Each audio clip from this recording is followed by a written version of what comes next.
Emotions को validate करते हैं या नहीं करते, इस चीज का सबसे ज्यादा इम्पैक्ट आपके मैरिटल रिलेशनशिप पे आता है। Hello everyone, I am doctor Parul Singh और आज हम डिस्कस करेंगे कि इमोशंस को वैलिडेट करना कितना जरूरी है या फिर जरूरी है भी या नहीं, या फिर क्या एस्पेक्ट होना चाहिए इमोशंस को एक्नॉलेज करने का और वैलिडेट करने का। So guys, this is very important कि आप अपने स्पाउस के इमोशंस को वैलिडेट करें, लेकिन इसका मतलब ये नहीं है कि मान लीजिए उन्होंने कोई इमोशनल एस्पेक्ट दिखाया और आपने एकदम से बोल दिया अच्छा I am sorry, just for the sake of making him और हर पॉइंट कि भाई चलो इस मोमेंट पे तो हम इन्हें चुप करा देते हैं सॉरी बोल के, बाद में देखी जाएगी या इग्नोर कर देंगे। So this is the wrong way to validate your spouse emotion. या फिर कई बार आप ये कहते हैं कि नहीं यार मेरी तो ये इंटेंशन नहीं थी कहने की, तुमने गलत समझा। That means you are saying your spouse that उन्होंने गलत समझा, उनकी इंटेंशन गलत थी, आपने जो बोला वो गलत नहीं था।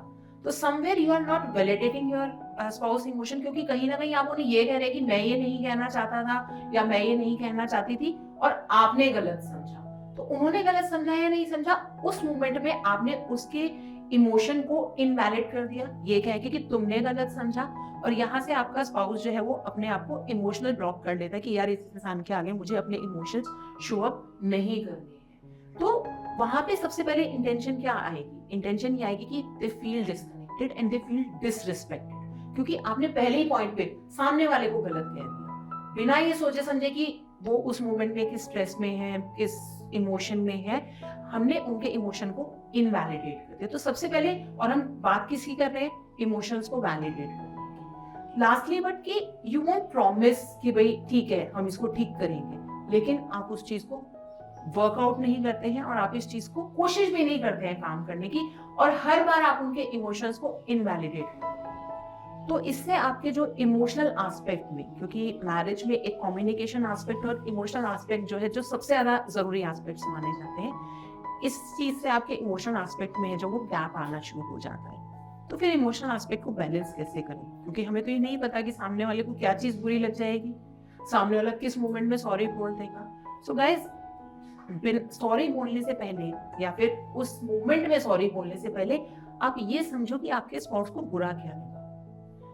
उस चीज को चाहे उस मोमेंट में डिस्कस मत करो। आपने अपने पार्टनर का इमोशनल पैटर्न समझ लिया कि यार अगर मैं उसको किसी चीज के लिए बोलता हूँ या बोलती हूँ तो वो ट्रिगर हो जाती है। तो जस्ट अंडरस्टैंड कि वो इमोशनली किस चीज पे ट्रिगर हो रहे हैं, और इन स्पाइट ऑफ सेइंग सॉरी या इन स्पाइट ऑफ सेइंग कि वो तुमने गलत समझा, मैं तो ये कहना नहीं चाहता था, जस्ट ट्राई टू एक्सप्लेन कि आपकी इंटेंशन क्या थी, आप क्या समझाना चाह रहे थे या आप क्या कहना चाह रहे थे।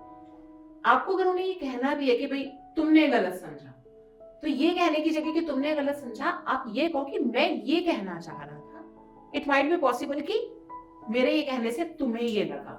तो जब आपने अकाउंटेबिलिटी अपने ऊपर ले ली कि मैं ये कहना चाह रहा था, तो आपका स्पाउस जो है उस बात को लेकर ट्रिगर नहीं होगा और वो आपकी बात को भी वैलिडेट करेंगे कि हाँ यार ठीक है, और फिर वो खुद एक्नॉलेज करेंगे कि हाँ मैं ना स्ट्रेस में थी, मैं इस टाइम पे ऑफिस की टेंशन में था, तो मैंने तुम्हारी बात को गलत समझा। तो द थिंग इज, हर बात को कहने का एक तरीका होता है, समझाने का एक तरीका होता है। लेकिन अगर हम पहली स्टेप पे ये कह के काट देंगे कि भाई तुम्हें तो मेरी बात समझ में नहीं आती है, अच्छा मैं ही सॉरी बोल देता हूँ, तुम तो मेरे से सॉरी सुनना चाहते हो, मैं सॉरी बोल देती हूँ। द थिंग इज, कोई किसी को बिलिटल नहीं करना चाहता इंटेंशनली। द थिंग इज कि ना वो गलत ना हम गलत। द थिंग इज, कई बार कम्युनिकेशन के हमारे को सही वर्ड उस मोमेंट में नहीं मिल पाते, या फिर हम पहले से ट्रिगर्ड है, सामने कोई आया और धड़ाम से हमने उसके ऊपर इमोशनल वॉमिट कर दिया। So in spite of getting emotional vomit on your spouse, just vomit in the bathroom, क्योंकि वॉमिटिंग की राइट जगह is not your spouse, is not your kids. आपको अगर कुछ इमोशनली वॉमिट भी करना है, just dump yourself in the bathroom for a moment, dump yourself in the room, बोल दो यार थोड़ी देर मेरे को अकेला छोड़ दो। लड़ाई करके भी तो अकेले बैठते हो ना, लड़ाई करके भी हम, एक जना दूसरे कमरे में मुंह फुला के बैठ जाता है, दूसरा जना दूसरे कमरे में मुंह फुला के बैठ जाता है।